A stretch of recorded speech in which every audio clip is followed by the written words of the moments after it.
I'd like to call this meeting to order. Please stand. I've asked Ms. Wills to give our invocation today, and Mr. Thomas will lead us in the pledge. Dear Heavenly Father, we love you, Lord, and we praise you, and we give you glory, Father. And Father, I thank you that we've come together in this district, Father, this small but mighty district, Lord. And Father, I just pray that you help us to make the correct decision for all students, Father. The capital ALL, all students, Father God, not just a select group, Father.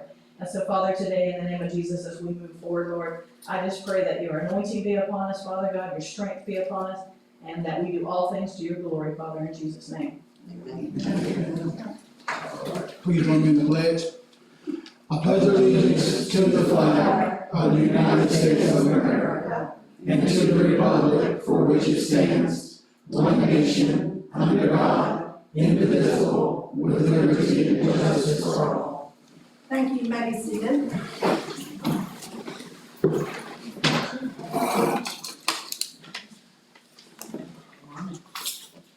Welcome, everybody. We're so glad to see additional faces this morning. Thank you for coming. We do have guidelines which you will find on the agenda if you would like to speak to the board. I know someone did fill one out, but your organization was already on our agenda, so we have you on the agenda. Anyone else that wants to speak that's not on the agenda, please fill out the card and give it to Ms. Carter. All right, so we will begin the meeting with item 2.1, approval of minutes for the Glades County School Board Policy Workshop, August 1st, 2025 at 4 p.m. Do we have a motion by Ms. Clement? Second by Ms. Pierce. Is there any discussion? All in favor signify by aye. Aye. Any opposed? Motion carries. Item 2.2, approval of minutes, Glades County School Board Public Hearing, August 1, 2025 at 5:01 p.m. Move to accept. Have a motion by Mr. Lucky, second by Ms. Clement. Is there any discussion? I'm waiting for you. No. All in favor? Aye. Any opposed? Motion carries. Item 2.3, approval of minutes, Glades County School Board regular meeting, August 7, 2025, I think that should say, at 6 p.m. Do we have a motion? Have a motion by Ms. Pierce, Second. second by Ms. Prowat. Is there any discussion? All in favor? Aye. Aye. Any opposed? Motion carries. I would like to add item, I don't know if we're gonna number it or not, but right here we need to amend our agenda. We've had an emergency item added. We will discuss it at 8.4. There's a paper that was passed out to you about our food service. So I need a motion to amend the agenda. Have a motion by Ms. Pierce. Second. Second by Ms. Prowat. I will add that the reason we're adding this is a time issue. The timeliness of this issue, it had to be added last minute. Any other discussion? All in favor? Aye. Any opposed? Motion carries. Awesome. Favorite part of the agenda, 3.1, update on new elementary school. We missed you. Seen everybody but Well, I'm here now. Usually I'm over there. Now Mike Riley is a little under the weather today, so they said now he's understudy. Like going to see him play on Broadway and the second guy. John. First. you're not down. Can you hear me? Yeah. Okay.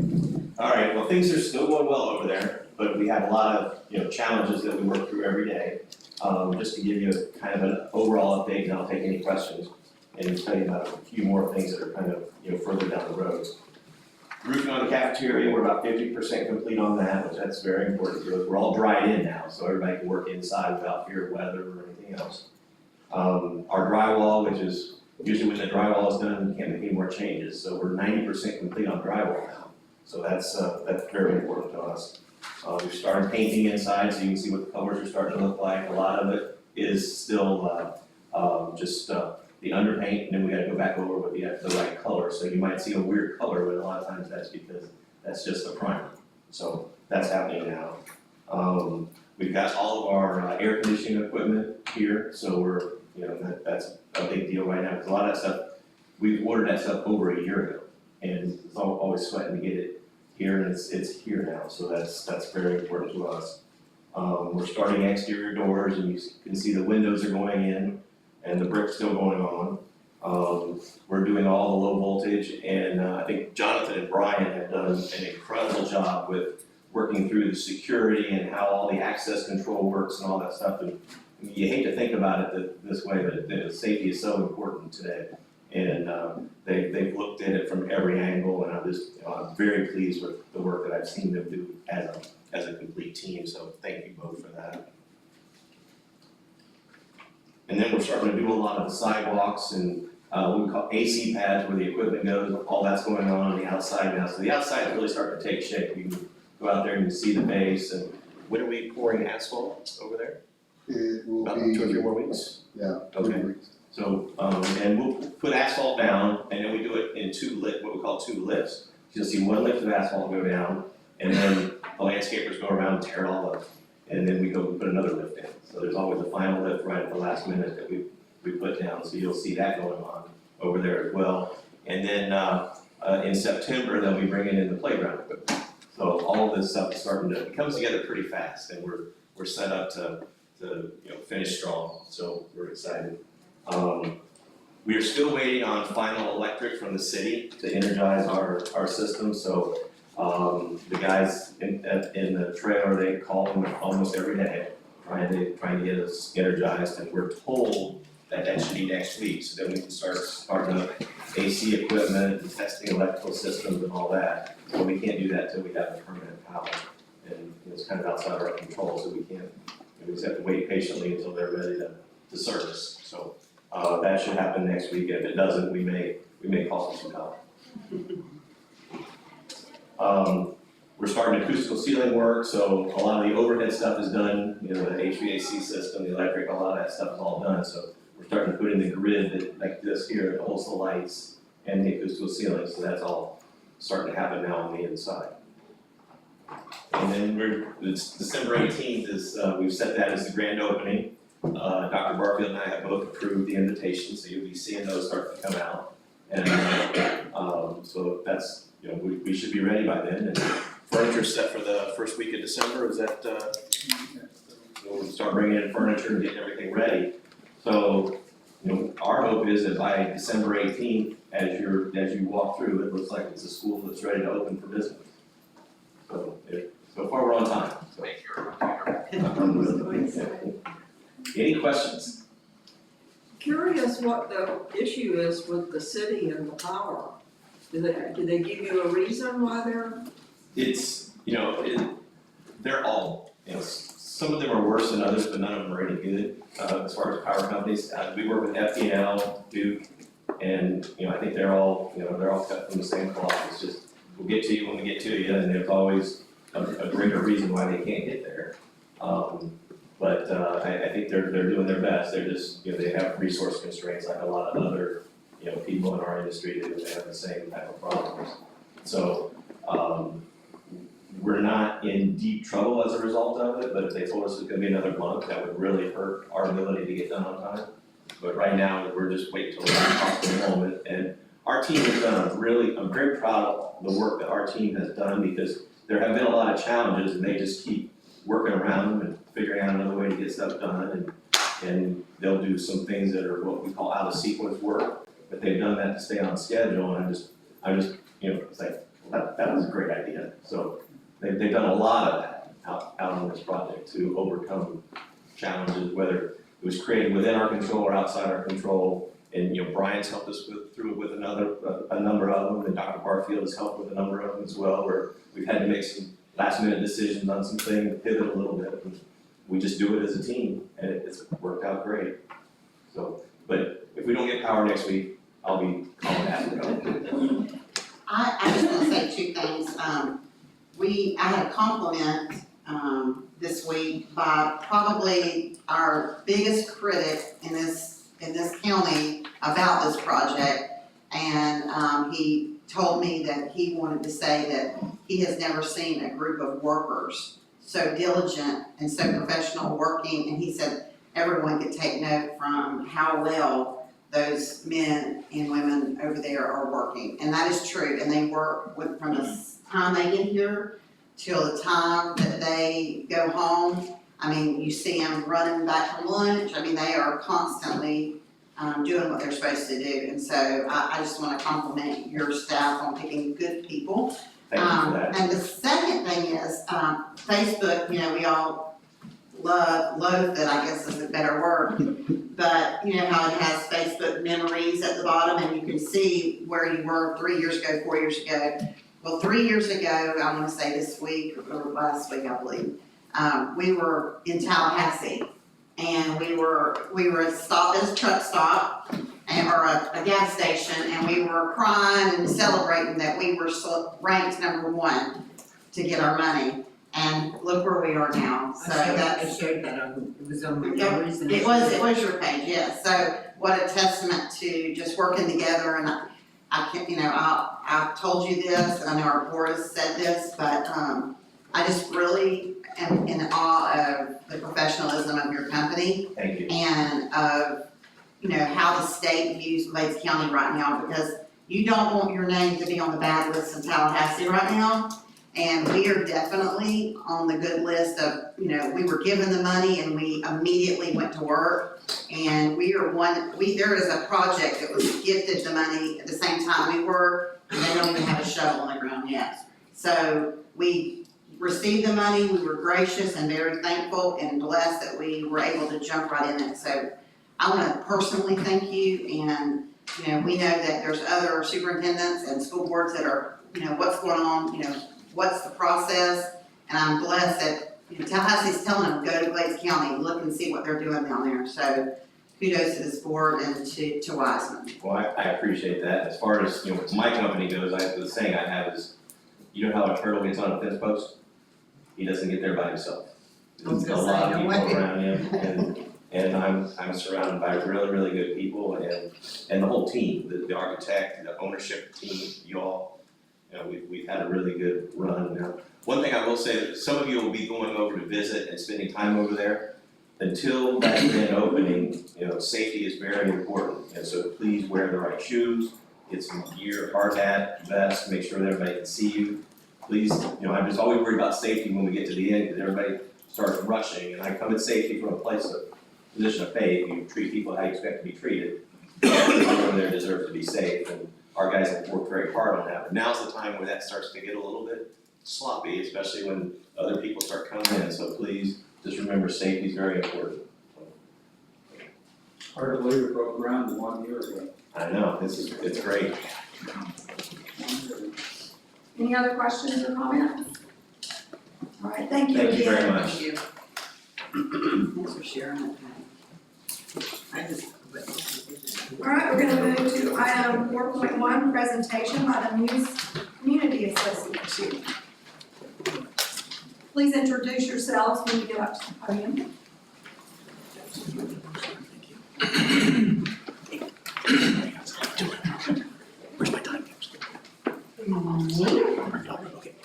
So for the record, Yvonne Dahl, 1061 County Road 731 in Muse, Florida, about half a mile from the Westlake School. Oh, yeah, Rich, my man Rich Sobel. Rich Sobel. Richard Sobel, 2230 Silver Lake Road in Muse. So as a resident of Muse, my husband's lived there his whole life. I'm a grandmother and I think I've been on PTO at West Glades for the last 4 years. We have grandbabies there and we've been very successful at that. But I wrote a few things down and I don't wanna forget any of it. But oftentimes, our little Muse community feels separated. And we feel separated from the district, I think, because of the space in between us. It's quite a distance. And I think it's due to our location, but our goal is to always come together for the betterment of the children. And as Dr. Barfield has stated in the past about the safety of the children. We have gone through, what brings us here today is that the West Glades family wanted to thank all of you all personally for those that showed your level of support for a commercial sand mine that was gonna be located a mile and a half from our school. On our way over here, I counted, I think it was 11 miles from 29 to 27, and I counted 43 dump trucks. Now that would, we would times that by 2 because they were just coming in when I counted them, they still have to go back out. And it is a state road, which we are located on a small county road. And the safety feature for the kids and what I call our beloved Westglade School, because we love that school. We just wanted you all to know how much your support helped us, and we think it probably put us over the boat at the commission meeting last week. Because the comp plan amendment change that was up before the Board of County Commissioners was denied. And it was a 2-year-long battle that is very emotional to us. So together, we wanted to thank y'all personally. Rich, you got something to say? No, just to say that, again, as stated by Yvonne, that your support coming to the meeting, coming to the board meeting of the commissioners, really did help us. It was somewhat unexpected, but very much appreciated. And we hope that we can continue to have your support in the future. We won this battle. We're not sure that we won the total war, because Bayshore Farms has put money into their plan. And the gentleman hopefully will decide to stop any forward movement, but we want to continue to make sure that that occurs. The agricultural rural community that we live in would have been totally devastated by this. And the route that he picked put it right by the school. So if the school safety, the children's safety, and by stating the fact that there were, I think, 25 stops. If you times it by 2, plus the Glades County, the Hendrick County stops on that same, what they call the travel route. It was the only travel route they could take, the whole road. So, thank you so much. You have Mr. Lucky to thank you. Thank you, sir. And any gaps You brought it that right. you feel between the Moorhaven side of the school district and the Hendrick and the Glades County side, we want to bridge that gap. We want y'all to know that we're here for you, just like we had no idea you guys were here for us. We had no idea you were gonna stand.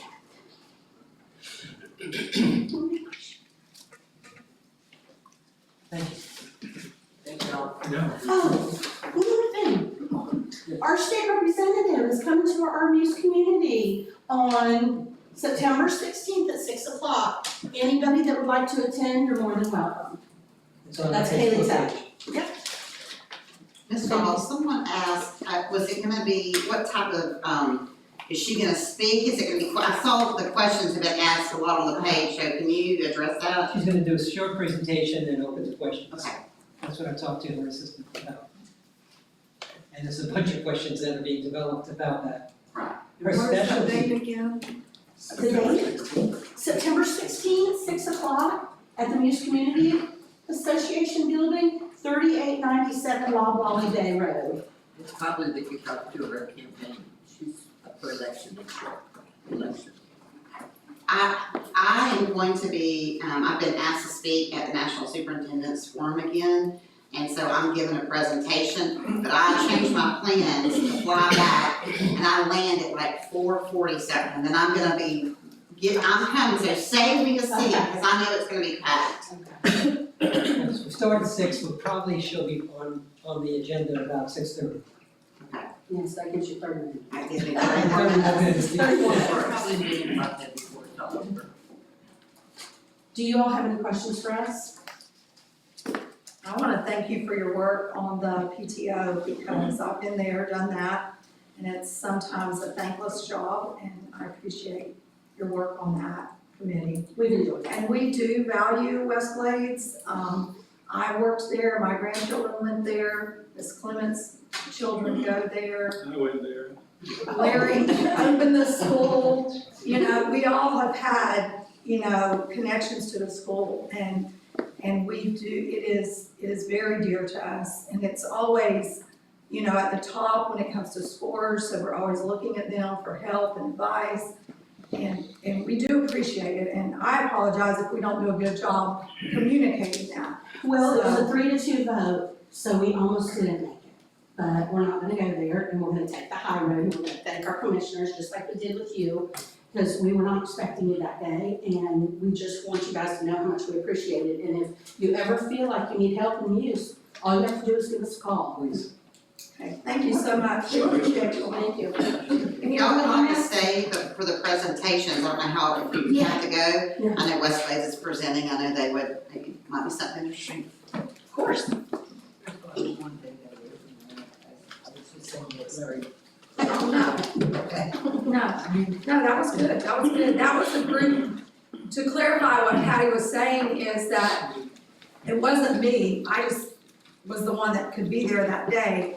It was a group effort, Larry drafted the letter, we all read the letter, it was a group effort, I just happened to be the one presenting that day. Larry really initiated it because he had been to the community association meetings. Larry, you want to address that? Well, I had been attending those meetings, and someone said the school board had not taken a stand, and I told you that we would. So I just followed through, and we had a time on the school board meeting agenda where you can bring things up, so I brought it up and said, okay, how do we feel? This is how I feel. All 5 of us felt very strongly, so that was it. Thank you. Yeah. All right, so now we're going to move on to item 4.2, Moorhaven Elementary School presentation given by Principal Thomas.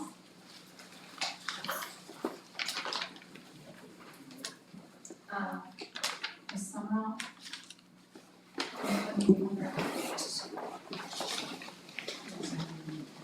Okay. I have an answer to so it's great.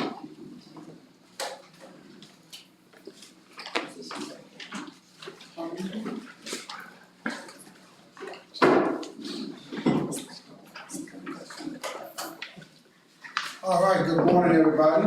I'm Mr. Sam Thomas, and I have the pleasure or the honor of serving as the principal at Moorhaven Elementary School, along with Ms. Allie Cueto as the assistant. And I'd like to thank Dr. Barfield, school board members, and those in the audience for allowing me to share the good news for this year and the great news we're gonna have next year at the same time. So, first of all, our theme for this year is Heroes in the Making. All right, we have a lot of the heroes over at Moorhaven Elementary, and everything we do is focused on our school mission, just to provide a safe learning environment for all students at the elementary school. And being a hero, they know it entails not being a bully. Heroes don't push. Heroes don't throw paper on the ground in the cafeteria. Heroes help each other in the classroom, and heroes ask questions and overcome adversity as a team. All right. If you've been on campus, you see we have all our little posters and our little avatars of us doing great things. So we jump right into the good news that we had to share this year. If you look, you see highlighted in blue, this year our grade was at 59%. And you see highlighted in red, a B for elementary schools is 54 to 61. Higher than that is 62. Now, I'll talk about the Barfield before the end of the game. I have a feeling we're gonna be 2 or 3 points away from being an A. And that's exactly what happened, right? But while we're upset, that we wanna reach our goal, but it still gives us motivation to drive on for this year. And one way we achieve that, if you look at all of our ESSA groups, our subgroups categories, the previous year we had one subgroup at 5 years straight scoring below the percentage, and 2 or 3. This year, all of our subgroups scored above the federal index. Can you see that as well? That's impressive. And that is due to all of our paras, our interventionists. I mean, we had tons of help, and everybody was on point and willing to put that through. Along with the parents and the families, we had those tough discussions, and everybody was on board because our goal was focused on the mission of the students, not personal vendettas. And that's how we achieved that. And we plan on doing the same thing this year, which I'll talk about later. Now, our ELA scores last year, this includes our third, fourth, and fifth graders that we get combined for our school grade. However, if it wasn't for our pre-K program, kindergarten, first grade, self-contained room, our third, fourth, and fifth graders would not be able to be successful. So we have to keep that in mind, even though it's just our third, fourth, and fifth grade scores you're looking at, but it's the total school from day one, those pre-Kers up to now is why we're able to achieve this. ELA overall, 15% for third, fourth, and fifth grade.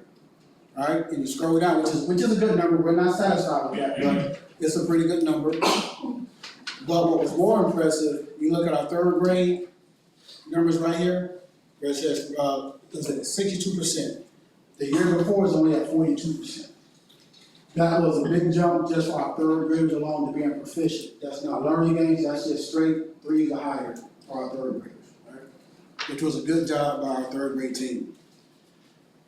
Now over here, our math scores, normally, the last 3 years, our data shows that our math scores were always higher than our ELA scores. So we focused more on math last year, more on reading last year to get those scores up out of the 40s to the 50s, which we achieved that.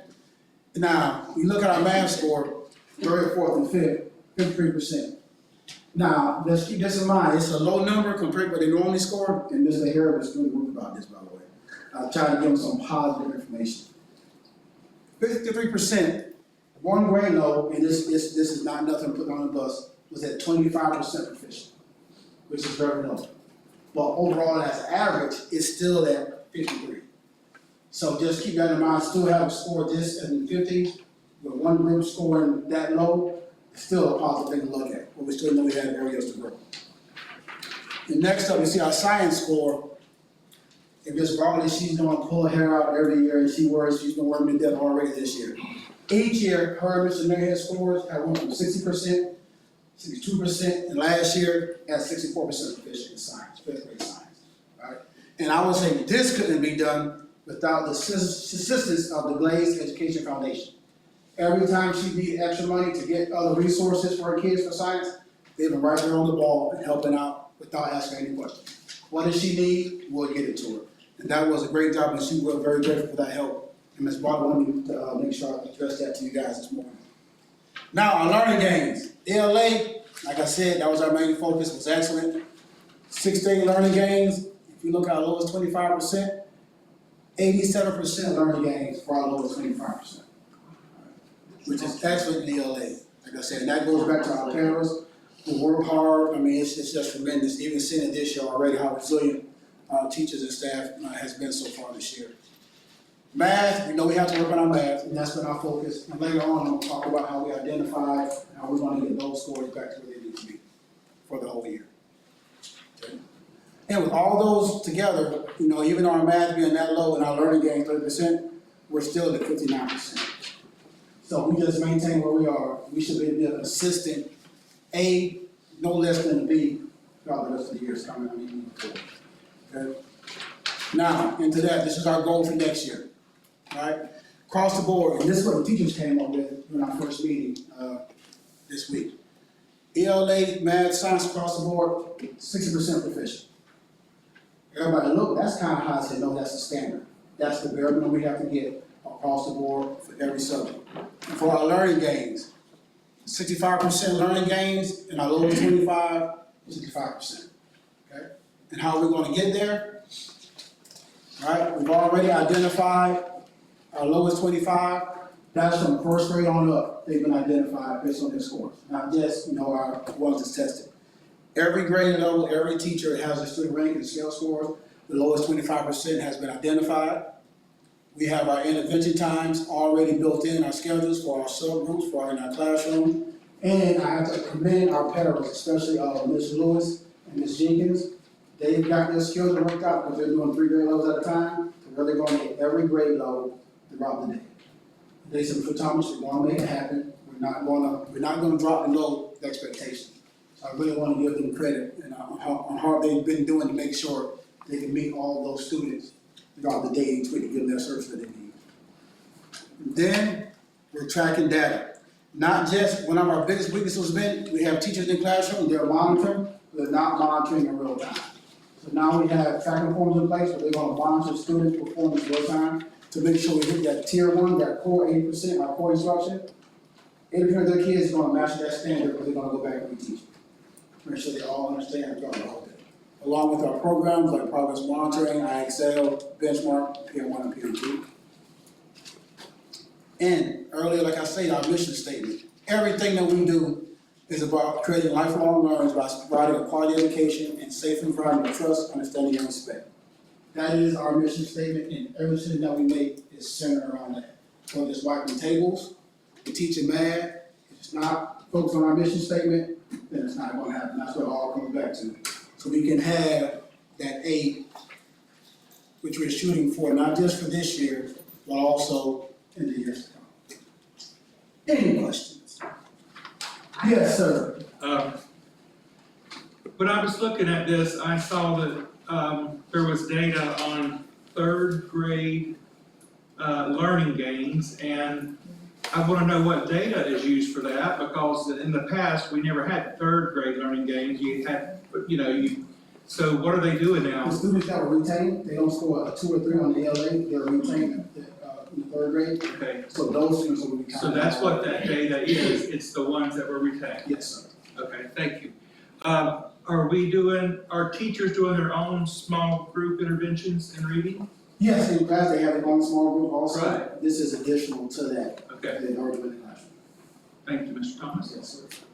I just want to give you a compliment, because very few years in the 23 years that I've been on the board has everybody worked together and been able to do and maintain and gain at the elementary school. I mean, it's always been so, I don't know, competitive or whatever. It looks like you have actually teamwork.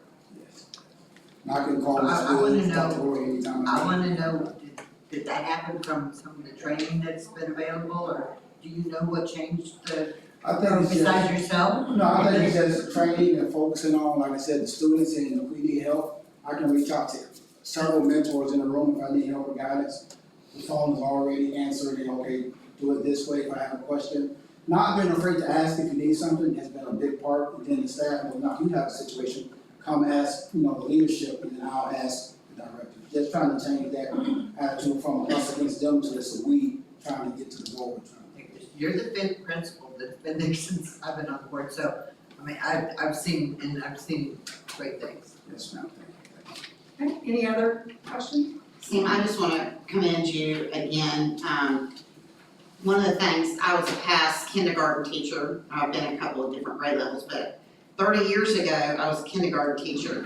And for a principal to stand up and to give kudos to the kindergarten, 1st and 2nd grade, because they truly do set that foundation for 3rd through the rest of the school. So, I mean, I was a middle school principal, or a middle school teacher also, but my early years, I was a kindergarten, and I love hearing a principal that recognizes that those early years were important.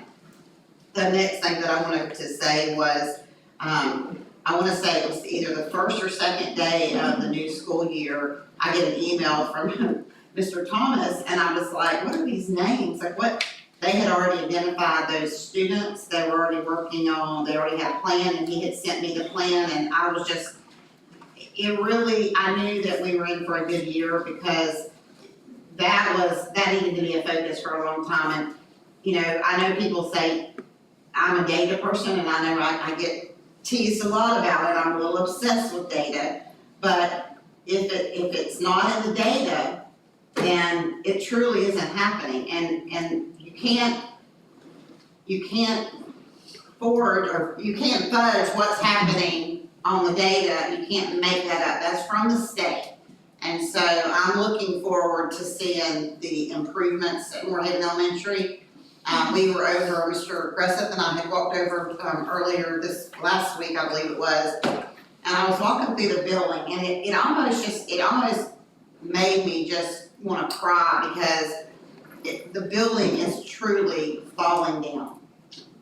And what a precious, precious day it will be when we get to walk in that new building, and those students are provided with an atmosphere they can be proud of. And so, matched with what you've done academically to the new facility, I have nothing, but I know it's gonna be a great year, and thank you for your leadership, and thank you to your staff. And we're looking forward to seeing all the wonderful things. I'm already, my principals will tell you, I give them, I'm always on about make sure that we tell our story. Don't let someone else tell our story. Make sure you're putting stuff on social media, make sure you're communicating. And, I'm seeing great things coming out of Morehead Elementary, and there's things that are coming out that I didn't even know about, but that the public's getting to see. I do the analytics, because once again, it's the data in me that I love data. I do the analytics on all the, social media sites. So I'm actually behind, and I didn't know how to do this until my child taught me how to do this, so I'm not gonna take all the credit, but, I'm behind watching how many times your social media accounts are getting viewed, how many times people are looking at it, and your school has had the largest gain in social media attention than any of the other schools, so congratulations. It's kind of voyeuristic, isn't it? All right. Thank you for your time, I really appreciate it. Mr. Thomas, Oh, yes, I'm sorry. we're not done with you yet, go ahead, Ms. I Carter. just wanna say, all of this data is beautiful, and I love where you've gone, and where you're going, where you've been, where you're going, where you're at now, I don't know what I'm trying to say. But the one piece of data that I'm so very proud about is that all of our subgroups Yeah. are at the level where they need to be. Not a single subgroup is below 41%. That's almost unheard of in our school system.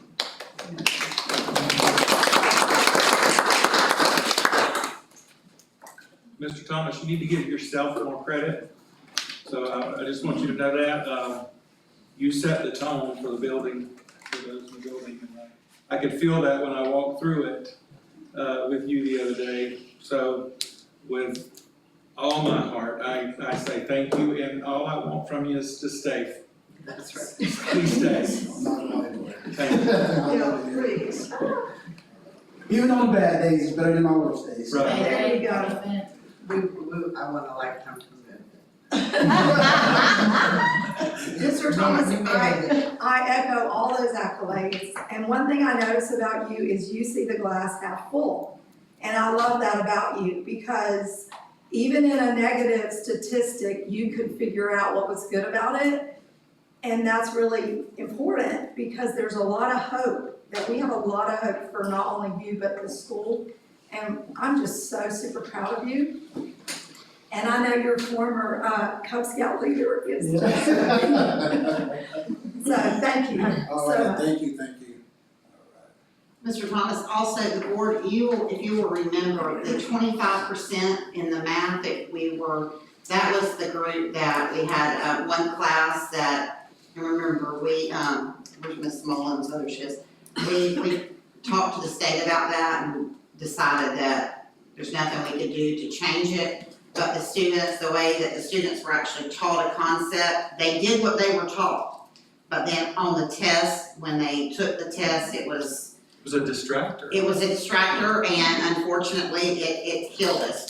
But one thing that I really loved about that situation, you don't even know this, I'm telling you for the first time, is that Mr. Thomas went and actually got the teacher, because the teacher was devastated and really was having a hard time. And Mr. Thomas really talked him through, look, we all make mistakes, it's not, I'm gonna be working with you. I mean, he really coached him, he didn't discipline him, and it really wasn't, it wasn't his fault per se, but I really love the approach that you took in that. But if that 25% would have been where all the tests were showing that we were gonna be, all the preliminaries, but, woulda, shoulda, coulda, and I think it's something that continuous growth, and so congratulations to all of Morehaven Elementary All School. right, thank you. All right, I'm you, gonna Sam. head back over to work. Thank you very much. Yes, thank you. All right, next we have Westlake School.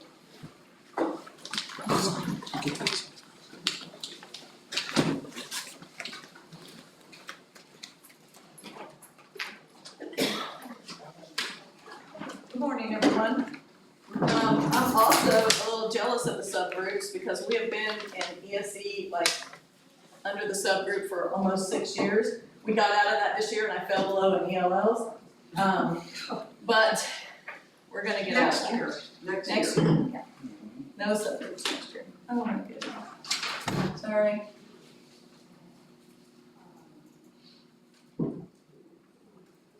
Okay, this is our school bread calculation. I did find a mistake while I was sitting over there, and that is that we do have 1,000 possible points. We have 10 different categories.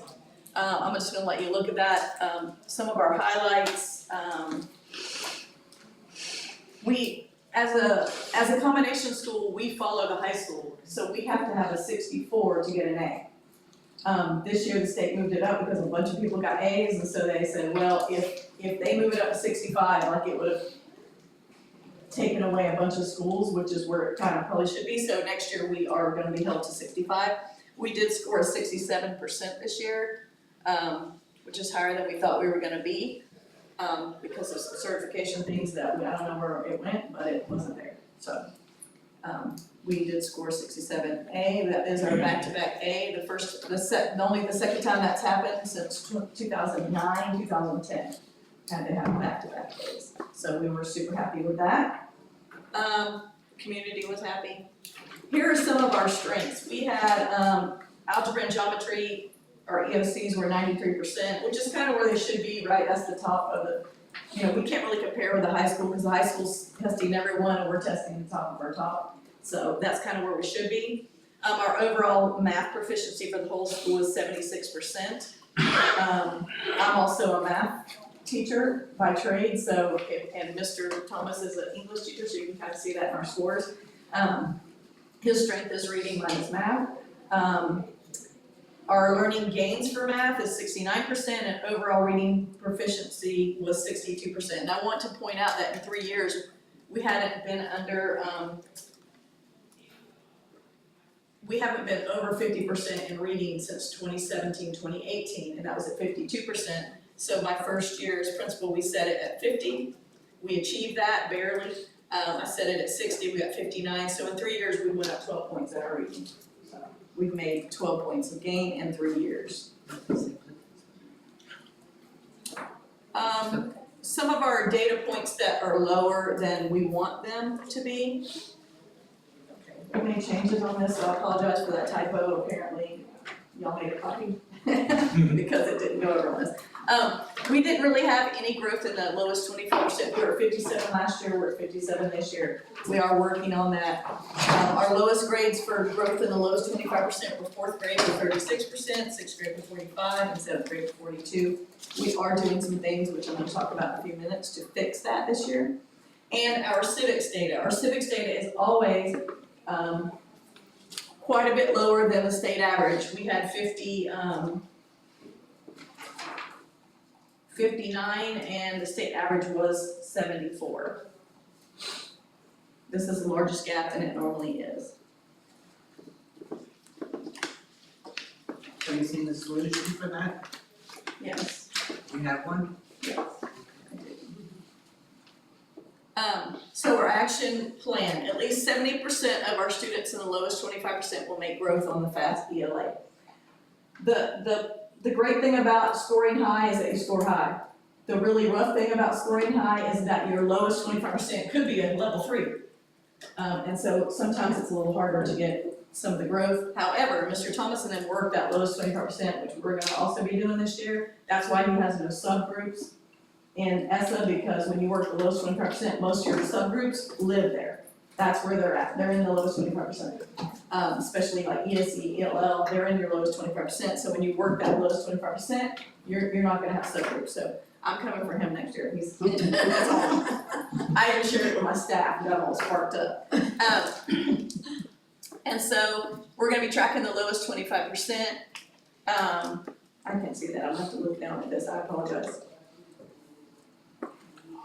They're one of the things, so every year we had a lot of ground to cover. There were a lot of things that teachers weren't doing, and with my staff, we had to go slow and steady. And so this year they're turning in small group plans, which they haven't been doing. We're tracking every student, we're tracking them in branching minds in the lowest 25%.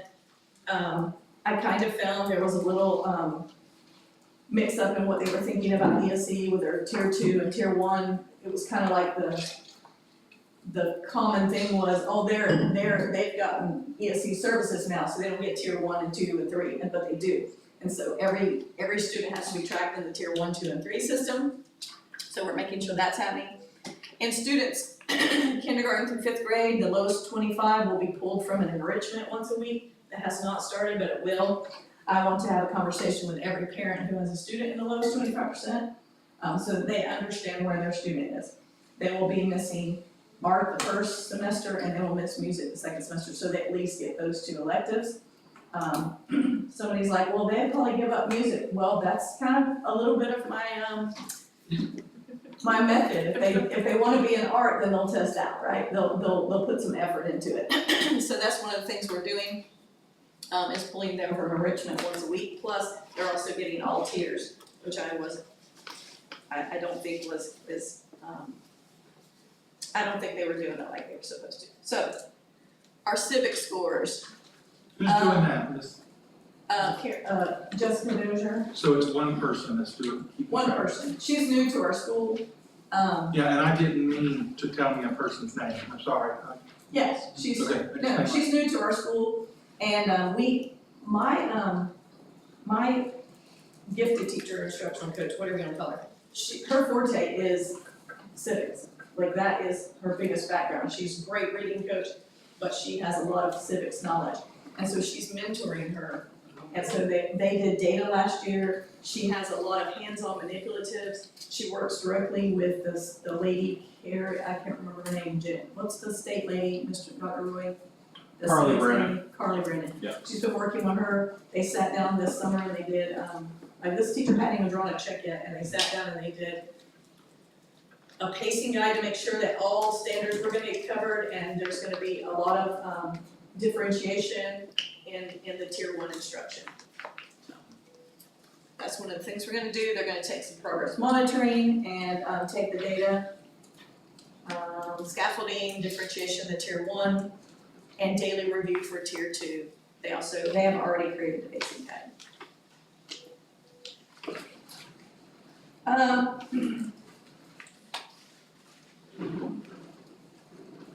Okay, sorry, I'm trying to find this. So our EOC scores have been, I skipped something. I apologize. Okay. No, I did it. All right, let me keep moving. One of the goals we have to make for our culture at our school is attendance. Our attendance, I'm sure you can say the same thing, and Mr. Thomas can say the same thing. Attendance is atrocious, and parents just don't think their kids need to come to school. And so we have probably 10 to 12% of our students that have missed more than 10% of the year. We want that to come back to 5. And we know that there are some kids that are sick, but it's not really about sickness. It's usually about taking 2 or 3 vacations a year. It's more things like that. So we want to cut our more than 10% absences down to 5% of the student body. And so what we did was we came up with an incentive, which I'm gonna pull up down here. On December 12th, our K-5 students will be writing, if they qualify, if they miss 3 or less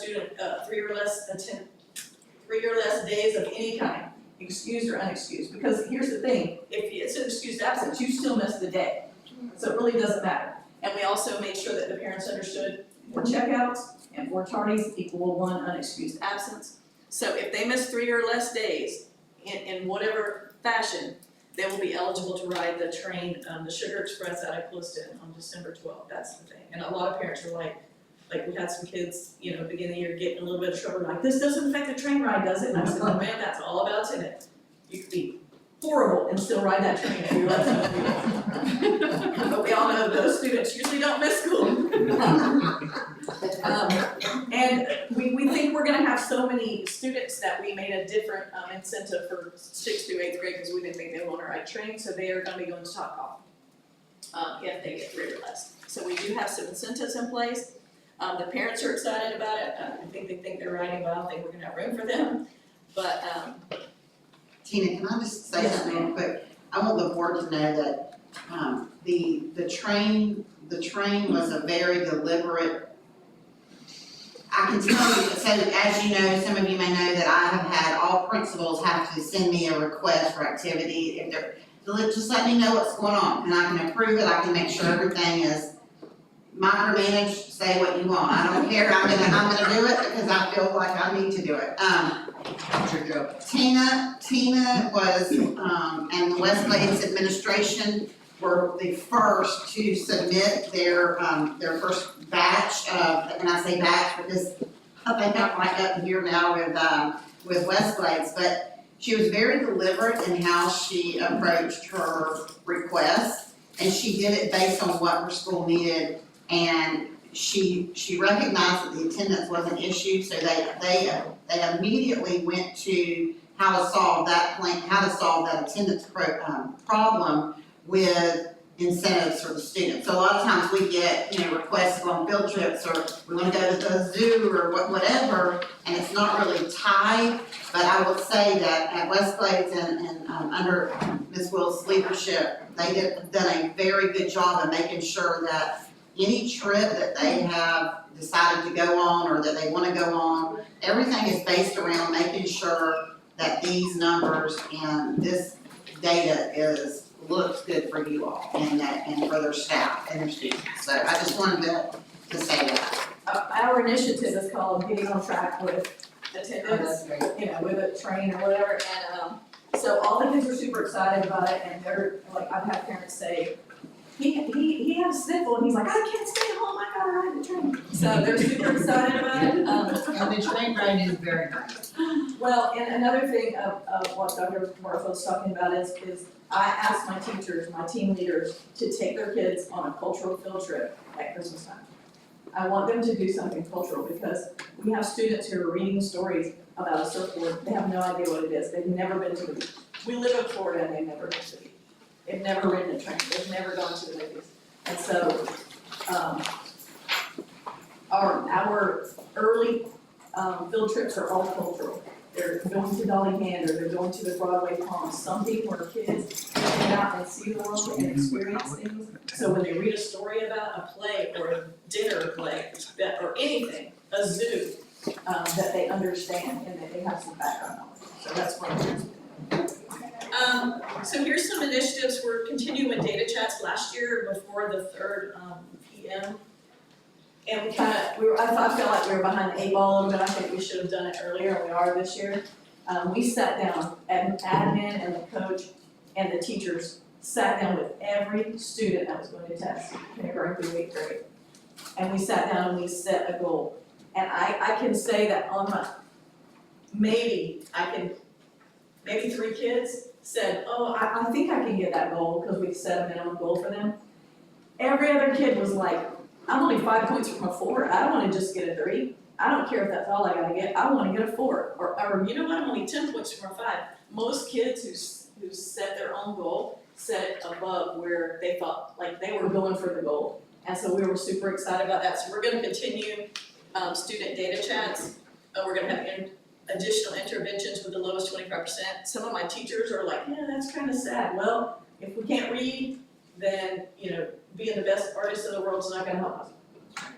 The best musician in the world is really not gonna help us. It is an outlet, and we are splitting it so they don't miss all of it. So, we're gonna strengthen our tier 1 instruction through scaffolding and differentiation. We kind of feel like when we went to the HEC conference, we heard someone say, you can't tier 3 your way out of a tier 1 problem, and that's kind of stuck. I had teachers that went to that. I had teachers that went to the summer literacy conference for the state, and those teachers came back and to me, we have a tier 1 problem. We have a tier 2 problem. We have a tier problem. And so they took their own time, came in multiple times, and it cost people some lunch, and they created a training. We got back, admin did not do the training. My teacher leaders did the training. And they really talked, and everyone's on board. We have a lot of teachers that are really hungry for data, like craving looking at data now, which is something that we've had to really build. strengthen our tier 2 through teaching a small group and tracking our tier 1 data. Why are we doing tier 2? What data are we using? We're using the consistent data, we're using common assessment. There is a little fight because when you have high performing teachers, they think they should be able to do what they want. But there's some things that are just good practices that we're going to do, and we have slowly went into that, and this year, I feel like we're on the right track with our MTSS process. Here's some progress monitoring. I'm just gonna skip through the progress monitoring because it's data and dates you can look up, but I want you to look at this. On the 30th of September, so this window closes on the 26th, we're gonna be done before then. Sorry, if I touch this, it's gonna do something crazy. We have a parent night on September 30th, where parents can come in and look at their child's data sheet, and we're gonna do a presentation, the kids can walk their parent through the data. And so we planned that last year and it just never happened because of whatever reason. And this year we already have it on the calendar, so we're gonna have one September 30th and one January 6th, which is kind of like the Tuesday when they get back, so that we can focus on data, because then that gives us 5 months to go through our interventions. So we're super excited about that. I'm just gonna skip through this. Some of our additional data points we're using is PENDA. I think the district got 5 and 8. I put in a grant for 3, the rest of them, whatever else there was. I put in a grant for that, I have not heard back yet. We're using STAR, STAR Early Lit, IXL, Lexia, Power Up, and Core 5. Still have that right. Curriculum assessments, like the common assessment that people are using. Our biggest issue is that we have a lot of people who are the only people who teach something. And so just having someone as a sounding board to sit down with them. Instructional walkthroughs and observations, our PLCs. We do have training PLCs, but they have weekly PLCs where they're looking at data. What happened on our common assessment? What are we gonna do with the students who didn't? What interventions are we gonna do? And so there's a whole, it's just a whole nother level. And it is what good teachers do. They're probably already doing it, now they're just documenting it. Ms. Wills, some people might not know what a PLC is. Professional learning communities, it's Well, everybody knows. well, it's just that you're using the acronym, I mean, you're just using the initials without. Okay, so our professional learning communities where the teachers get together and they feed off one another. They basically talk about what works, what doesn't work. And so it's just a little more structured this year. We have a protocol, a little more formal protocol. And I haven't got a whole lot pushed back, but a little bit. And so those are some of the data points. I do want to thank the Muse community for bringing us supplies. They brought us supplies the other day. And someone else brought them, and I don't remember who it was, VFW maybe. But we want to thank them. They are very supportive. And we want to thank the school board for their support. And does anybody have any questions about our plan? Civics, is that every grade? What is, It's 7th grade. okay, and is there a class that's specifically civics or is it embedded in? It's a specific civics class. Okay. Which is a good thing. It's, So it's sort of like science, that's done in 5th and 8th, and civics is done in 7th. and so that, you can't get growth on it, it's just proficiency. But there are a lot of hands-on things, like in the tier 1, in that differentiation and the scaffolding, that we're trying to initiate in this. Have you done any mapping on it with the other grades, or? We mapped with Carly Brannon, who's the state civics person. And Mrs. And that means, the lower grades? Oh, you're talking about vertical mapping? Yeah. Yes, we have done some vertical, we have done vertical mapping on several things. But see, we have 2 history teachers. And Mr. Gaskins taught civics, but now he's teaching world history. And so he knows what they're gonna need, so that can only strengthen Right, what we're doing. and he teaches 7th and 8th? He teaches 6 and 8. Okay. Have you ever considered, I know we talked about it in the past, swapping American history and We did. civics? And that didn't help? Cause it would seem to me American that, history and civics. Oh, you mean test in eighth grade? yeah, When they're because, testing on 3 other tests? oh, that's why you don't wanna do it, okay. Because they're already got test fatigue after Do taking. they, what is their sixth grade, is it world or American? Their 6th grade is world. We had American, we had swapped 6 and 8, right? And we had kids coming in that were doing it the way that it was kind of set up.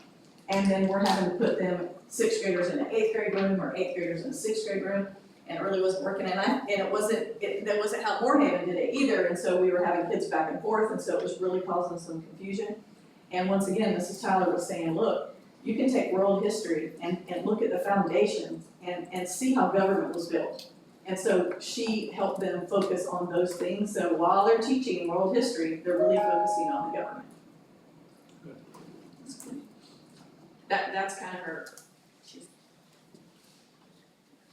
Any other questions? I don't have a question, I just wanna say thank you for all the hard work that you do, and that a lot of times, people get to that level where they have an A, and they're like, you know, I'm just gonna sit back and rest because I've achieved my goal, but you're pushing on and, trying to, bring those numbers up higher and higher, and we're gonna soon be a perfect day.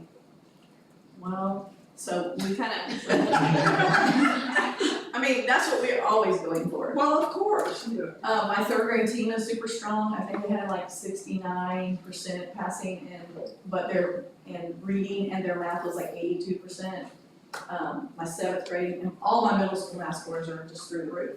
And so they've kind of, and I think they've kind of carried that for a while, but some of my younger grades, like Mrs. Van Wagner, worked super hard. And my 5th grade scores were in the 70s and 80s the year before, but last year they had 26 kids per class. 26 in every class. We're Yeah. trying, Yeah. you're next. The other thing, I'm glad that you're focusing on attendance, because that's so important, and you're right, parents think it's not important. I just talked to somebody yesterday who's going on a cruise and taking her kids out of school for 5 days. Not in our district, this was somebody in Okeechobee, but I'm thinking, don't you understand what they're gonna miss in 5 days? We've got to get that word out to parents, how important it is. Well, And this is controversial, I know it is, because I've seen a lot of stuff on Facebook about homework or no homework. But if you take away the homework and you let your kid miss 10 days of school, you're not getting a lot of education. You gotta be there. I'm a proponent of homework, I think they need to practice at home, but my fellow board members don't all agree with me, but I think we well, I'm gonna go back to the watered very down a beginning. lot of our, That's homework. I'm sorry? I'm gonna go back to this up here, and that's a result of homework. Homework has to be done. My middle school math teachers are scoring super high, and they do homework every day. Except I for was a math teacher. If my kids hadn't done homework, they wouldn't have achieved the goal. You can't get it done in 50 minutes. Some subjects perhaps, but some subjects no. You need to practice what you're taught that day. Exactly. you can't go out and run a marathon because you decide to do it. You have to practice. You have to go out and grind a little bit, and I think, I don't know. Are there any other questions or comments? No, I just wanna say, continue what you're doing. You don't get all the attention that Sam got, because this is his first time. I'm super proud of Sam. But Sam and I have worked together I'm the same before. way proud of you, but when you've heard it before. Yeah. No, I'm not offended. Thank you. And Sam and I have worked together before, and so I was kind of picking his brain on, I think we just need a day where we sit down and I talk to him about math and he talks to me about reading. Not that, our reading's about the same across Well, the. every day that you learn something is a good day. Yeah. Sure. And I knew what he was, like, when I saw his lowest 25%, I was like, okay, that's what we gotta focus on too. Because it makes sense, because it's a whole category, and those students really have nowhere to go but up. I just remember a couple of times when we were scoring really well, I had students in my lowest 25% that were level 4. And that's a little bit harder, so. Well, in some years it's a breeze because of the students, and sometimes it's a big challenge too. Yeah. I agree. And our civic scores were like 65 the year before. And I don't usually take this excuse, I don't let people give me excuse, well, this group. I don't wanna hear that, that is an excuse I do not accept. But that group was probably, I would say, 20% ESC population and a really challenging one. But there could have, you know, I feel like there could have been things we could have done to get them where they needed to. I mean, Tim had 72, and I showed everybody our ESSA groups, and I finally kind of figured that out. Just right, can I just say, I wanna commend Tina. The Westglades School and the Muse community, Port LaBelle community it's different. And it's a very much changing community. The community that Muse was 10 years ago is not the community that was there. There's so much growth. And I think that Tina has really done a good job at, she stayed on top of things. And as a principal, that's, sometimes it's with a school as large as what Westglades is, because it's our largest school. And she has stayed on top of some of the issues. One thing I love about her as administrator is she's calling me before I call her, and all my principals. I don't need any smart comments from the audience, but I'm on the phone with them a lot at 9, 10 o'clock, 11 o'clock at night. You know, what happened here, what's going on, because I do wanna be on top of things. I know that micromanagement word is coming out again, but I never feel like I'm intruding on Tina and her administration. I feel like they're very welcoming of suggestions. They're always giving me the truth about a situation. And that community and that school, I keep saying community, but it really is, it's a different type of situation than really a lot of places in Florida. As you know, we are gonna be bringing down the special facilities team to be looking at the possibility of expanding to a high school out next to Westglades. And I have to be able to paint that picture of the need, and it's gonna be more difficult to do that with Westglades because there's nothing there to see. I have to create this picture for them and explain to them the actual dynamics of the Muse community. So we're gonna be doing a lot of driving, we're gonna be taking them and showing them, you know, where these kids live, and they're not just from around the school because there's cow pastures. I mean, we're gonna take them as far back as the Townsends out, as far the back, over the little bridge. We're gonna take them all the way to Port LaBelle. So you have done, and I appreciate your leadership. I know this board appreciates your leadership. You have done a great job of facilitating, getting all the chaos of things that are going on, into normalcy for your teachers. And that says a lot about your leadership. And, I know that there are so many people that would love to see Westglades, not in Glades County, but outside of the area. They love to see Westglades not be successful. But your teachers are high performing. And when private school parents want their kids to come to a public school, and they will lie, cheat, steal, kill, whatever it takes to get their kids in your school, you know you're doing something right.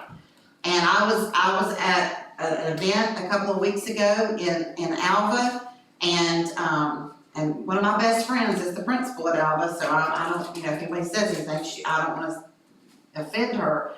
But I have parents from Alva saying, can we please, will you please tell us how we can get into Westglades? And I mean, people want their kids there, and that is a huge testament to your leadership and to your teachers. So congratulations, and I know we appreciate what you're doing, so.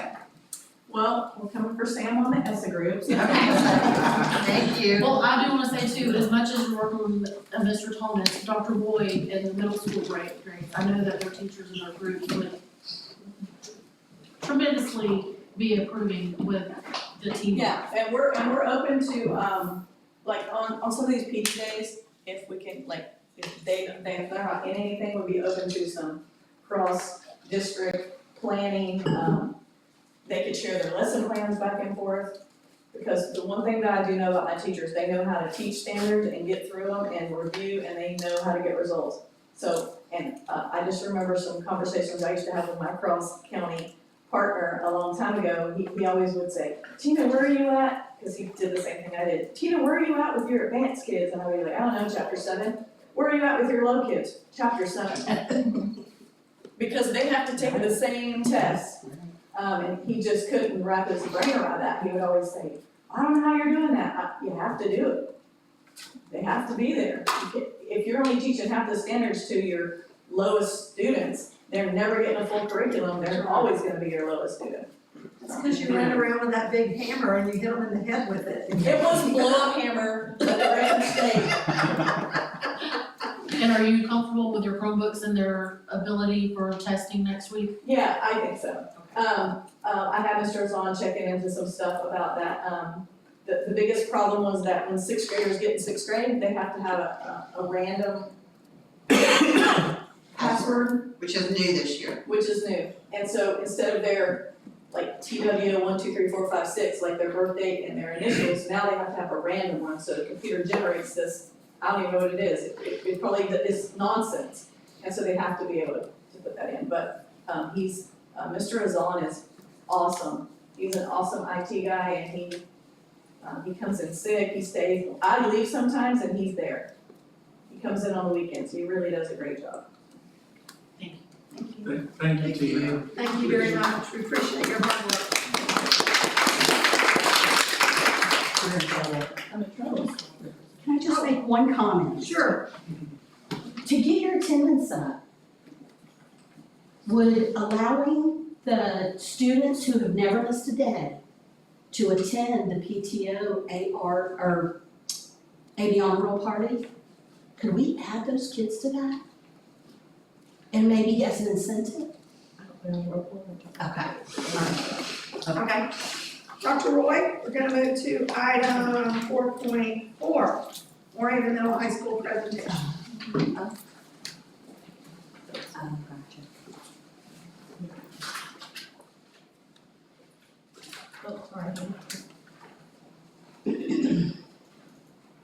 That's the new Moorhaven High School. Well, good morning, Dr. Barfield, members of the school board. Thank you for giving me the opportunity to present to you today. I sincerely appreciate it. We have a theme this year of grow together, go further. Since I've been at the school, one of the things that I've really tried to do with the school and with my team is bring people together, because we have so much power in doing things together. And at the beginning of the year, our first faculty meeting this year, I showed all of my teachers, even this morning, we were having some student assemblies before I got here, I showed all my teachers a picture of a riptide. And actually last week, or probably 2 weeks ago, I was at the beach, and I was swimming, and the person behind me actually got stuck in a riptide, and they were really struggling to get out. And I stood up and I looked and I could hear them screaming, and I didn't know what to do. I panicked, because I know I'm not a strong swimmer, to be able to get out to them and actually save them. And thankfully, the lifeguard was also made aware of the situation and went out and saved them. But when I got home, I actually took the time to research what I should do in a situation where I do not have the physical capability to help someone. And one of the suggestions that I came across online was making a human chain. And utilizing the strength and the power of people working together to make that chain, to be able to reach that person and get out there safely, so everybody has a hand to get back into the shore. And so that's something that I shared with faculty as we started our school year. We have to be that human chain where we're all giving our hands to one another, reaching out, and so that way we can pull each other back to shore as we get stuck in our riptides from time to time. And so we are looking to go further this year. We are looking to grow this year at Moorhaven Middle High School. We did go through the process last year of rewriting our vision and mission statements. I put together a committee when I first arrived at the school in early November. And we did rewrite both our vision and mission statements. We did then publish our vision and mission statements on Facebook. We sent them out via email, and we had community members vote on the vision and mission statements that resonated most with them. And these were the community selected vision and mission statements. And so our vision statement is, our vision is to motivate and empower students to achieve individual, academic, and social excellence through innovative learning experiences in an inclusive, safe, nurturing environment that celebrates diversity, promotes integrity, and values everyone as essential partners in building a foundation for continuous improvement and growth. And also ties to our theme for the year. Our mission statement is to create an inclusive and engaging environment where each student is valued, respected, and inspired to achieve academic, emotional, and social success. We are dedicated to fostering growth and resilience, providing opportunities for career exploration, and preparing them to become productive members of society. We do have some celebrations that I just wanted to mention. With every campus, with every school, there are amazing things happening. And I just wanted to recognize several of our faculty members. We had Derek Brown. He actually had perfect attendance last year, so he jumped in and was a science teacher for us last minute. But he started the year as an ingenuity and credit recovery teacher, but he never missed a full day of school for the entire year. So I thought that was something that should be recognized. We also had 3 teachers who really pushed students to their highest capabilities last year. Maricela Rubia, she was our 7th grade math teacher last year. 63.64% of her students made learning gains in 7th grade. And if you've ever been a 7th grade teacher, you know that's really difficult. They're a little bit wild at that age, but they're fun. They're the most fun. Stephanie Myers, she actually had the highest learning gains in English language arts overall. She had 71.43% of her students making learning gains. And so she's been recognized in front of our faculty as well. And Nicola Dixon, she actually beat the school average with her learning gains and proficiency at 67.39%, so which is excellent. They're all above the state average as well. I just wanted to recognize 3 of our departments. Our English department actually increased the school grade by 12 points last year. Our math department added 10 points to the school grade. And our CTE department, through industry certification exams and college and career readiness, increased our school grade by 9 points. So as far as the calculation of our school grade, because we are a combination school, we have a total of 11 cells. Total points possible is 1,100 points. Out of the 1,100 points, we earned a total points of 530 points, which was actually a decrease. We actually dropped by 15 total points from the 23-24 school year to the 24-25 school year. And so that equated to about a 2 percentage point drop from year to year. So we went from 50% of the total points available for the school grade to 48% of the total points available. If you look at each of the cells, these are the categories that count, the 11 categories for the school grade. We did increase English language arts proficiency, and we increased learning gains at the bottom 25. You'll see here, we went up 7 points in proficiency, and we increased the bottom 25 by 5% as well. However, our overall learning gains dropped by 2% in English language arts. As far as math, we increased proficiency in math from 35 to 45%, which was a huge win for us. However, our learning gains for the overall math category, which includes 6th through 8th grade fast mathematics and Algebra 1 EOC and Geometry EOC, the learning gains dropped by 6 points, and then we lost the most ground in our learning gains with bottom 25 in math last year. As far as science and social studies are only calculated based on total proficiency. They don't have learning gains with those 2 categories. We lost 12 points in science last year, and we lost 11 points in social studies last year. Part of the contributor for our science scores is we had a long-term substitute 8th grade science all year. So we did not have a certified math or science teacher in that area. And our 8th grade group in general, when I arrived at the school last year in November, we had 3 long-term substitutes in the 4 core classes. So we only had 1 full-time teacher, and which was our civics teacher. And he actually had the highest scores out of the cohort. And so our 8th graders were really affected by those long-term subs, so we were very strategic coming into the new school year. I strategically moved teachers around so that way we could fill in the gaps that some of those kids have from the 8th grade year. Some of our teachers were reluctant to move up into 9th grade to help our last year's 8th graders. But they eventually saw the need and understood the kids needed something more. And they agreed to move to the 9th grade class this year. So each of the classes this year for 9th grade has a core teacher, a certified teacher, and a very, very strong teacher. We're very strategic. In fact, Ms. Myers, who had the highest learning gains in ELA, agreed to go to 9th grade to help fill the gaps from the 8th grade year. And so that was a very strategic move. Let's see, high school acceleration, we increased by 9 points, and so we had more kids pass industry certifications, we had more kids pass through the collegiate program.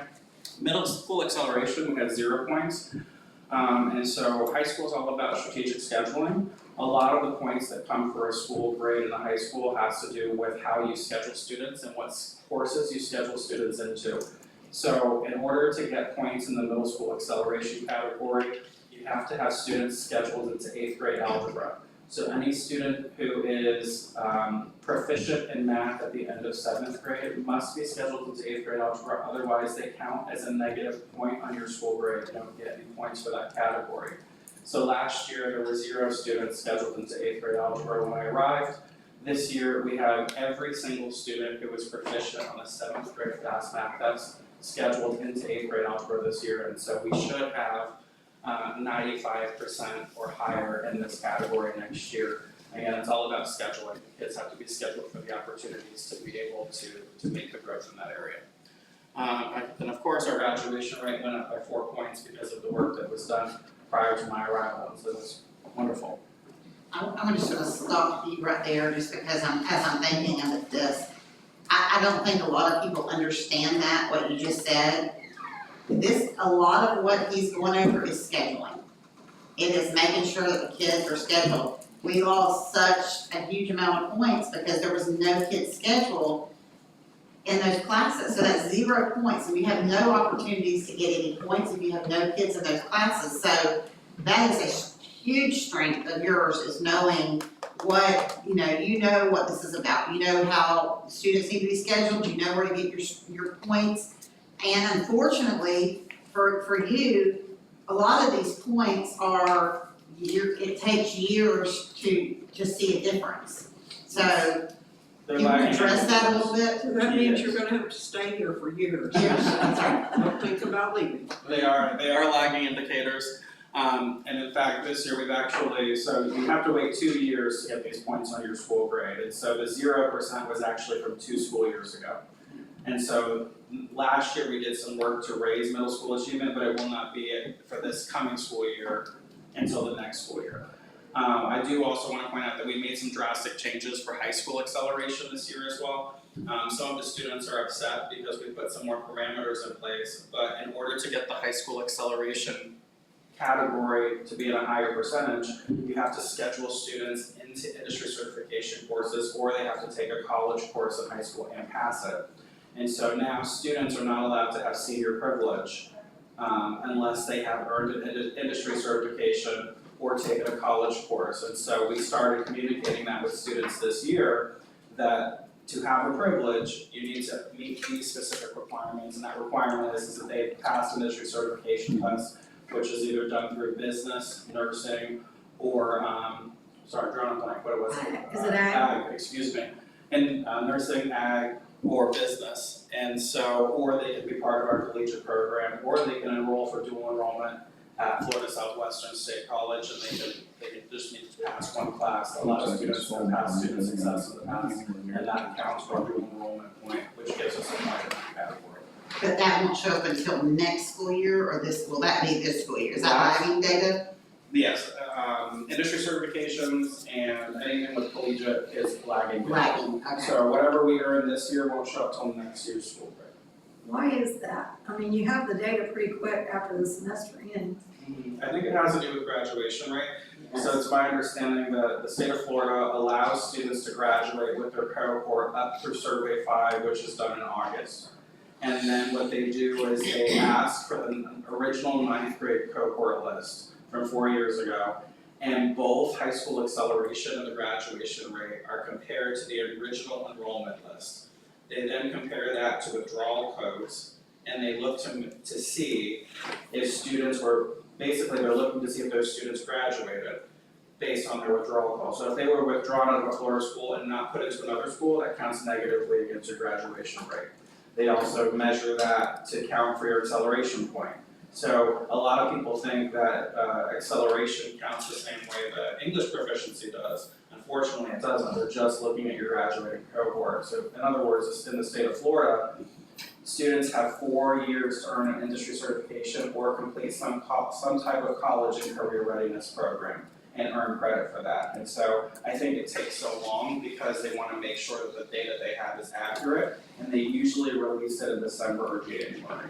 And Yeah, this past week, I had I requested the list of what students in the cohort were showing as dropouts. Mhm. And I went through, Carla and I, it was funny, I actually was talking to a truck stop in North Florida because I found out one of our kids' parents had moved there. And out of I think the 8 kids that were on that list, I think I found all of them, and 6 of them were accounted for. So I mean, it is a data, trying to find where those kids are, and it's difficult, but it says a lot because you get those points, and you want as many points as you can get, so.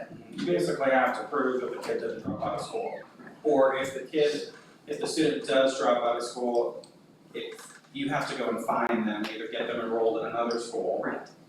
Or get them to re-enroll in your school. And a lot of times parents say they're gonna homeschool their children, and they don't homeschool, or they enroll them in a school district somewhere else, but we don't have any confirmation of that. So it's just getting the confirmation, just to make sure we get the points, so. Yes, ma'am. Let's see. So we are, because of our subgroup for students with disabilities, we are a CSI school with the state this year. Last year was the 6th year that the exceptional student education subgroup was below the 41% threshold. I do want to give a shout out to our ESC department at the school. While we did raise the proficiency from 36 to 38%, we were just not able to hit that 41% threshold. And so we will have state monitoring this year. We are under the lowest tier, which is comprehensive support and improvement. And so we will be having state visitors this year providing feedback. I've actually reached out to Ms. Boyles and asked her to put me in contact with somebody at our local Florida Inclusion Network, so that way we can build a classroom walkthrough tool to look for elements that will help to increase student achievement. And look at factors that the state may be able to contribute and help us with. Okay. The reason that, we are a CSI school is because this last year was the 6th year in a row that our ESC subgroup did not perform at that 41% threshold. And when I analyzed the data, the way that the state calculates that 41% threshold is they actually average ESC student performance across the 11 cells for the school grade. When I look at all of our proficiency areas, on the school grade for ESC students was below the 41% threshold, in fact far below, they're usually around 20%. And so we either have to increase all of our ESC students' proficiency far above by 20 points, or we need to get a lot of learning gains out of our students with disabilities to be able to reach that 41% threshold. And so we decided as a faculty to focus on learning gains through small group instruction, through Tier 1 and then Tier 2 instruction. I did look at our school to state comparison. We were actually far behind the state average in our data last year. Except for one course, we did have Miss Rubio, who taught 7th grade math. She was actually 7 points above the state average. And she had Miss Henson from the Heartland Educational Consortium work with her on a coaching basis last year, and those are the results she got.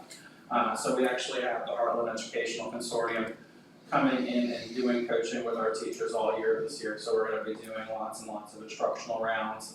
We have PLCs twice a week this year, meeting in the morning time to review data and look at instructional practices. And so the HEC coaches will be coming in and looking at our PLCs and our processes and helping our teachers plan and look at their data. At the beginning of the school year, we did a lot of work to connect to our vision and mission, and also our theme. And one of the tasks that I asked our departments is I asked them to really think through our theme for the year, think through our mission and vision statement, but also commit to making one bold change this school year. And so we're still in the process of working together as a leadership team to narrow down what those bold changes are gonna be. But they're already in the process of really getting on board. They're recognizing, and from at least 3 of the departments, that they really need to start digging into the standards more.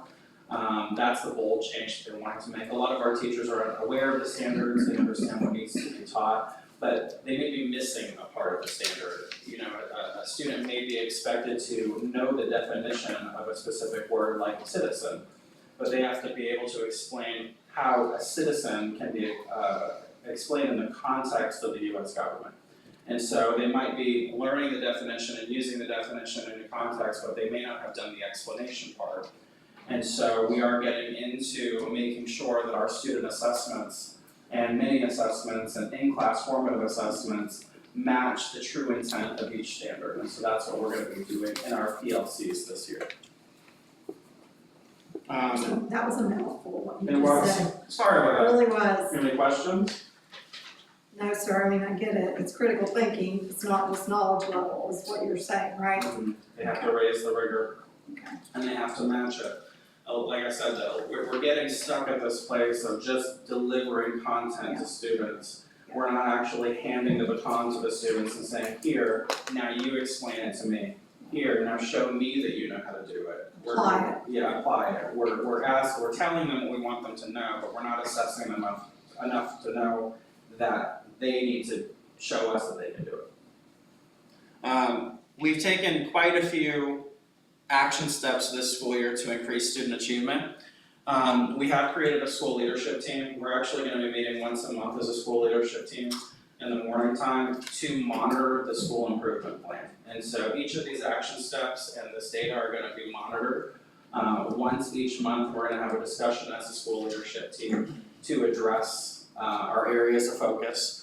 We have focused on strategic scheduling of students and teachers this school year to make sure that we're getting the most bang for our buck, and also making sure that our students are in the right courses. We have worked with state specialists and HEC to develop curriculum maps for each of our teachers, and we actually have copies of those curriculum maps, so that way when we're doing classroom walkthroughs, when we're doing PLCs, we can actually monitor to ensure that what's being taught should be taught, and also that the pacing of what's being taught is actually completed in the school year. We have developed frequent progress monitoring assessments. This year, about every 3 weeks, our students will be taking a mini standards-based assessment in each of the core areas, so that way we can make changes in the moment. They're not long assessments, they're very, very short assessments, but we want to get an idea of how students are performing in real time, so that way if they're not on track, we can make changes to get them on track through our PLC meetings. Have you done that before? I know you said you're doing it this year, but has any grade or subject done that before? So it's actually new this year for them. The school district that I came from did do every 3-week assessments, and we were able to really drive our PLCs with that data. I mean, it was everything to us, because we knew immediately what they weren't catching, and we were able to make the changes immediately. So, we're gonna conduct strategic data chats and analysis with both faculty and students. So last year we did something called Chat with a Champion Week, where we had each of our students set goals. We met with each of our students in each of the subject areas. We met with each of our bottom 25 students and set goals with them as well, and so we're gonna be continuing with Chat with the Champion Week. We actually did 2 Chat with the Champion Weeks last year. We did one the first week of February, and then we did one right before testing. And then we are working on systems to protect instructional time. We're working with Dr. Barfield. She is approving activities this year to make sure that we're getting bell-to-bell instruction. We've also shared a preferred instructional routine with our teachers to ensure that they're understanding the expectations that instruction needs to be bell-to-bell. We are training teachers on the Marzano instructional framework. We are wanting them to see their evaluation model as a tool for instructional planning. The way that the Marzano model was originally designed, it was not originally designed as an evaluation tool, it was actually a guide to help teachers plan their instruction. And so we're working with teachers in their PLCs and helping them identify elements on the Marzano model that they can bring into their classroom, which are instructional strategies. And then we are increasing professional learning opportunities throughout PLCs. We have a new addition to our team, Ms. Kristen Walker. She is a very, very strong curriculum leader, and so she's working with our PLCs this year to help them navigate all of the work and the goals that we're hoping to accomplish this year. What position is that? She's our media specialist. And so I have each of the areas broken down, but I did just go over everything in a very rough way. Do you have any questions for me?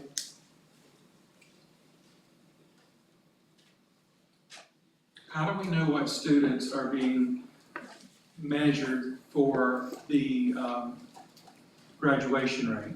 Are we looking at freshman high schoolers? You look at the 9th grade cohort, so it's any student that entered in their 9th grade year. And there's actually there's a code that tracks it by the entrance date. So these students might have already, they may be in Walla Walla, Washington, but it doesn't matter as long as that code is still showing up. So I work with high school administration and guidance counselors I'll call and say, hey, where is this kid? And if they say, we don't know where the kid is, then I use any type of, any way I can. I start calling, I go on social media, I do, call truck stops in North Florida. And we found the kid, if the parent worked at the truck stop, and the parent says, oh yeah, they went and they told us where they were. It's just sometimes kids, they slip through the cracks and we lose them, but my goal is to have 100%. That would be my ultimate goal. I think we're probably gonna be really, really high, because like I said, we found all but 2. But we'll see what happens. That was another reason that we, in the past, were having a problem, well, I guess we've always had a problem with it. But we actually established that the exit interview. So that they, even if they just filled out a paper, so that it would be easier. So I was just wondering, are we not doing that anymore? So a lot of times, like, and I don't know if you wanna address that, but I'm just saying, a lot of times for these students, like for example, there were students on there that had been arrested. And if they go into a DJJ facility, that counts against us. Even though they are not there in the state's facility, it still counts against us. If a kid, But what if they come back? well, if they come back, then they're back re-enrolled, they're fine. 4 years from enrollment to graduate. So if they, for some reason, take a couple of years to get through 9th grade, then they're a dropout. They're not counted as a graduate. Correct. And if they take their GED, they're considered a dropout. But we learned a lot from this. So when they leave, if a student attends our school for 9th grade, and then they just don't show up for 10th grade, and we don't follow up and find out where they are, then they count as a dropout for us. Unless we're able to find that they enrolled in another school somewhere, then they're on their list, not And ours. so we should start investigating probably 10th grade, Yes. instead of waiting till senior year to try to track them down. Yeah, so, and the state has some tools, like the state Department of Education has a Florida locator tool. And a lot of times at the end of 10th grade, if you go in there, you can put the child's Florida ID in. And if they tested in another district and didn't inform us where they went, will be able to see that they've been enrolled in that district. A lot of times we found kids that way. Like Dr. Barfield said, we found kids through Facebook, just contacting their parents on Facebook and messaging them and saying, hey, where's your child enrolled now? If we get something in writing, then we're able to put a positive withdrawal code, which it counts as a positive one for our school grade. And so you have to think of really creative ways to get the data that you need, because you need, before you change the withdrawal code, you need to show that you have evidence that what you're changing is true. I mean, we even received a text message from a parent and we printed the text message out, scanned it, sent it to, because we wanted to have that positive withdrawal code. And, I mean, it's important. I mean, I know people think, well, that's, you know, why are you spending so much time on that? But it's very important. The burden's on the school. Yeah. Because you may have done everything that you can as a school to ensure kids are graduating, kids are coming to a healthy environment, kids are coming to a safe school. But you have to find where they've gone, you have to track them. Well, and it affects our funding as well. Yes, yes it does. Also, just so you guys are aware, I sit with Joanna Martinez and Katie Branch and Tara Mean join in with us because they pull as errors. So every time we sit down with FTE, we're also hunting those kids down and updating those withdrawals. Every once in a while, there are a few that you can't find, but we do that 3 or 4 times a year since I've been here. And I know Doreen, well, I said, because I know she had some contacts with some people, I'm like, hey, can you make some phone calls? And it was as simple as they went to Florida Virtual, but sometimes they slip through, and if you didn't take the time to go through, you know, we're blessed to have such a small district where everybody kind of knows everybody that's in our district, but for those few kids that we don't know, Yes, It just amazes me that some huge districts can have such high graduation rates. Because how do they track those students? they have teams. You know what I'm saying? They have money. They have teams and money. The school that I worked at, we had 3,000 students before I was here, and I mean, we had probably 5 or 6 social workers. And that's what they did. Yeah, that was what their responsibility was. Well, when I was principal, I tried to get Mrs. Hines to put in the code, the proper code, but she wouldn't do it just because I asked. She had to have proof. She wouldn't let me cheat. I said, but I know they're going to school somewhere else. Put them in. No, she was by the book, but and she did it on a typewriter or handwritten. She was not using a computer. So on another note, your group, students with disabilities, that has been below the criteria, below 41, is that what it is? Correct. For 6 years. Yes, ma'am. I'm sure you're working really closely with Mrs. Boyles on that because she's the expert in that area. Yes, ma'am. We're gonna get those up. Oh, yes. Well, what's nice, what gives me hope is that actually for the past 3 years, that subgroup has actually gone up. 3 years ago, that group was at 30%. And then the year, they went to 34, then they were at 36, and this year we were at 38. So they're gonna be over 41 next year. Yes, ma'am. And I wanna thank you for explaining that to us because I didn't realize that this was the 6th year that subgroup, and maybe it's been presented to me and I missed it, or maybe I forgot it, but I didn't realize that we were in danger of that happening. I didn't know. Well, that's what one Ms. reason Wilkes- for the intervention that's happening now. After 6 years that happens. And what Ms. Wills was saying is, you know, you can't, which I can't remember the catchphrase she used regarding, can't solve a tier 1 problem with tier 3. You know, right now, we're focused all on tier 1. If we don't address our tier 1, tier 2, and tier 3 aren't gonna matter. And so we're addressing just regular tier 1 systems in our school, getting our PLCs up and running, making sure we have the curriculum maps, making sure that we have strong instructional practices in place with instructional routines that have evidence-based practices that students can learn from. One of my favorite professors at the University of Florida always said to me, great teachers are not experts in their subject areas, they're experts in the way students learn their subject areas. And so we have to get our teachers to a place where they're becoming experts on how students learn their content. And that's what our PLCs this year are designed to do. Any other questions? Yeah, no, not a question, just a comment. I feel like for the first time in the 5 years that I've been on the school board, we have 3 strong principals at our schools in this district. And I just pray that you all stay long enough to see the fruits of your labor. All right, anything else? Thank you so much, Dr. Boyd, that was awesome. Thank you. All right, I think we should take a 5-minute break at this point. You gotta go back. Thank you. Thank you.